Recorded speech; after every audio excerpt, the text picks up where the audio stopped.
It's story time. On the count of 3, let's say the story bag poem and see what's inside. 1, 2, 3. Story bag, what have you to say? Story bag, what's in you today? We have a pair of shoes. This is an ancient Egyptian story called Rhodopis, the Queen of Egypt. Story ears open, story mouths quiet, story buckles buckled, and let us begin. Once upon a time, long ago, in ancient Greece, there lived a beautiful young woman named Rhodopis. Aesop the fabulist was her dear friend, and she loved listening to his stories and fables about animals that taught her all about human nature.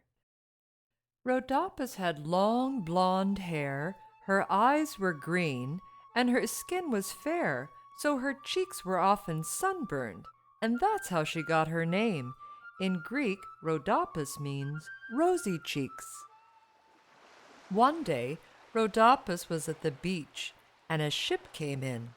It was a pirate ship. The pirates kidnapped Rhodopis and set sail for Egypt. There they sold her as a slave. She was sold to an old master who had many other slaves. They were Egyptian slaves. Their hair was black, their eyes were dark brown, and their skin turned bronze in the hot Egyptian sun. Because Rhodopis looked different than they, and spoke a different language and came from a different culture, the Egyptian slaves treated her unfairly.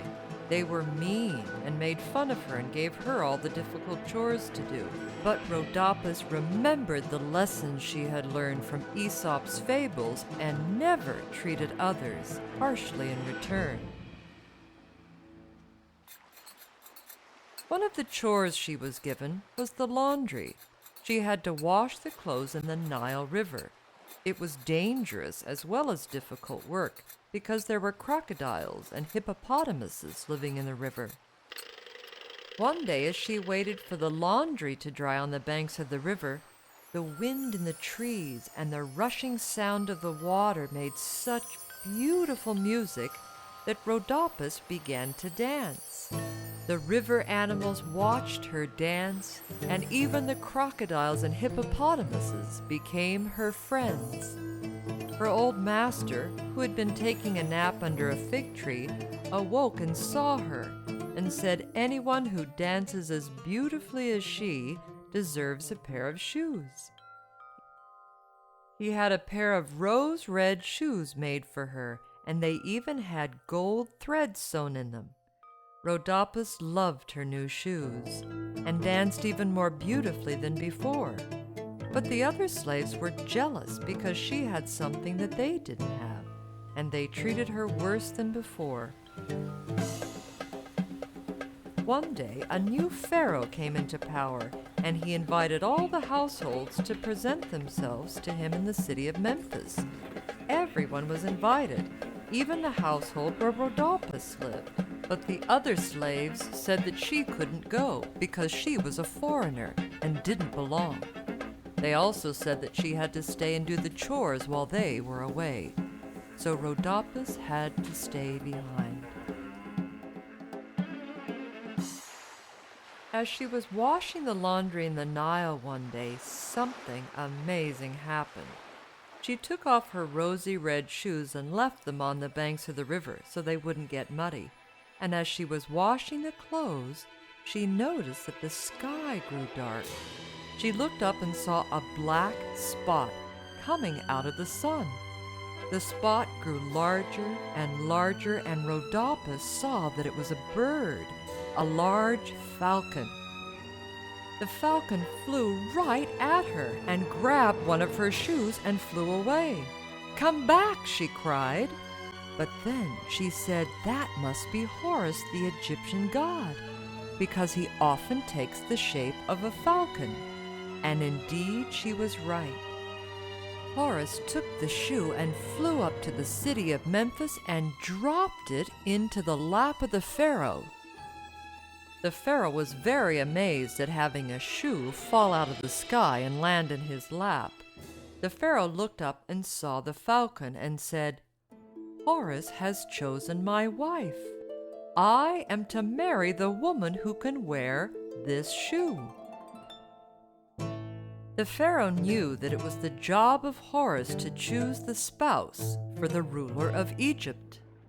The Pharaoh took the shoe and went up and down the Nile River on a barge, asking all the young women to try on the shoe. When the Pharaoh arrived at the household of Rhodopis, he asked her to try on the shoe, and it fit. She showed him the other shoe as well. The Pharaoh asked, "Rhodopis, would you be my wife, the queen of Egypt?" The other slaves said, "She can't be the queen of Egypt. She's not even Egyptian." The Pharaoh replied, "She is more Egyptian than all of us. She is made up of all the colors of Egypt.